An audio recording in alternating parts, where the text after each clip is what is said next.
হত্যাচেষ্টা মামলায় ঢালিউডের জনপ্রিয় অভিনেত্রী নুসরাত ফারিয়া গ্রেফতার হয়ে আদালতের আদেশে বর্তমানে জেল হাজতে অবস্থান করছেন।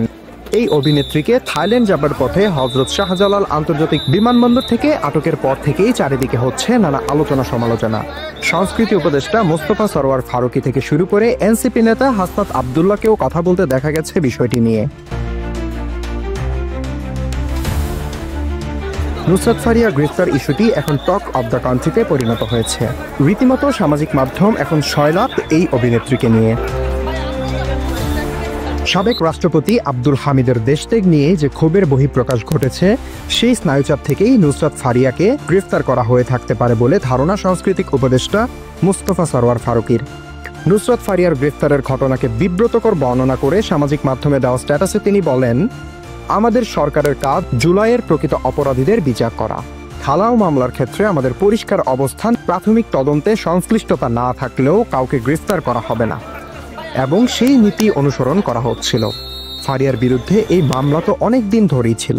সরকারের পক্ষ থেকে তদন্ত শেষ হওয়ার আগে গ্রেফতারের কোনো উদ্যোগ নেওয়ার বিষয় আমার নজরে আসেনি। এদিকে জাতীয় নাগরিক পার্টি এনসিপির দক্ষিণাঞ্চলের মুখ্য সংগঠক হাসনাত আব্দুল্লাহ নুসরাত ফারিয়ার গ্রেফতারের বিষয়ে সামাজিক যোগাযোগ মাধ্যম ফেসবুকে একটি স্ট্যাটাস দিয়েছেন। ফেসবুক পোস্টে তিনি লিখেছেন, সরাসরি হত্যাকাণ্ডে জড়িত খুনিকে দেশ থেকে নিরাপদে বেরিয়ে যাওয়ার সুযোগ দেওয়া হয়। শিরিন শারমিনকে রাষ্ট্রীয় তত্ত্বাবধানে বাসায় গিয়ে পাসপোর্ট করে দেওয়া হয়। দ্বিতীয় ট্রাইব্যুনাল জানুয়ারিতে হওয়ার কথা থাকলেও মে মাসে এসেও শুরু হয়নি। হাসনাত আব্দুল্লাহ আরও লিখেন, ইন্টারিম 626 জনের লিস্ট কোথায়? 626 জনকে নিরাপদে বের করে দিয়ে এখন নুসরাত ফারিয়াকে হত্যা মামলায় গ্রেফতার করে বোঝাতে চাচ্ছেন আপনারা খুব বিচার করছেন। এগুলো বিচার নয়, এগুলো হাসিনা স্টাইলে মনোযোগ ডাইভার্সন। অপরদিকে নুসরাত ফারিয়াকে গ্রেফতার করে মূলত গণহত্যার বিচারকে হালকা করা হচ্ছে বলে মন্তব্য করেছেন গণ অধিকার পরিষদের সাধারণ সম্পাদক মোহাম্মদ রাশেদ খান। রোববার রাতে সামাজিক যোগাযোগ মাধ্যম ফেসবুকে দেওয়া একটি পোস্টে তিনি একথা বলেন। পোস্টে রাশেদ খান লিখেন, নুসরাত ফারিয়াদের গ্রেফতার করে মূলত গণহত্যার বিচারকে হালকা করা হচ্ছে। নুসরাত ফারিয়া গ্রেফতার হলে তিশারাও গ্রেফতার হবে, এমনকি সারা জীবন আওয়ামী লীগের সুবিধা নেওয়ার জন্য ফারুকীও অ্যারেস্ট হওয়ার কথা। অন্যদিকে শোবিজ জগতের অনেক তারকা এর মধ্যেই নিজেদের প্রতিক্রিয়া জানিয়েছেন নুসরাত ফারিয়া গ্রেফতারের বিষয়ে। এবার ফারিয়াকে গ্রেফতার নিয়ে মুখ খুলেছেন অভিনেত্রী আজমিরি হক বাঁধন।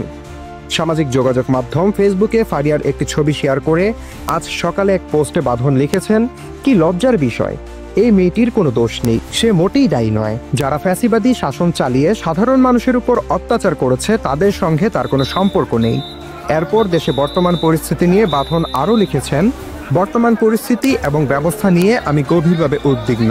আমরা এমন দেশে বাস করি না যেখানে ন্যায় বিচার সাধারণভাবে প্রচলিত, তবে এবারের ঘটনাটি একেবারেই গ্রহণযোগ্য না।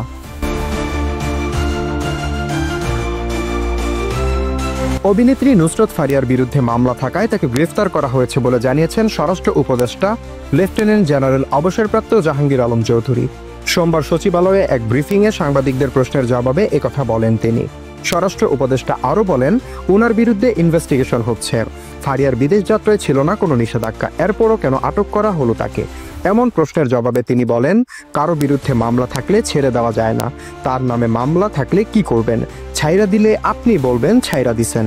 বিদেশ যাত্রায় নিষেধ আছে কিনা এটা একটা পলিসি আছে। নুসরাত ফারিয়া গ্রেফতারের বিষয়ে শুধু উপদেষ্টা, অভিনেতা, অভিনেত্রী বা রাজনীতিবিদরাই নন, কথা বলতে দেখা যায় সাধারণ নেটিজেনদেরও।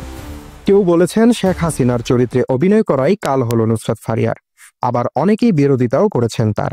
ফ্যাসিস্ট সরকারের সাবেক আইসিটি প্রতিমন্ত্রী জুনায়েদ আহমেদ পলকের সাথে ফারিয়ার সম্পর্কের বিষয়টি সামনে এনেও পোস্ট করতে দেখা যায় অনেককে।